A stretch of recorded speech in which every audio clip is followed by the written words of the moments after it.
when Qiyamah will happen. The Prophet ﷺ said, Qiyamah will not happen until you see its 10 signs.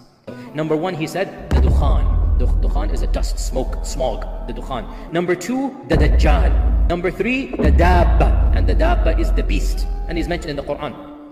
Number 4, the rising of the sun from the west.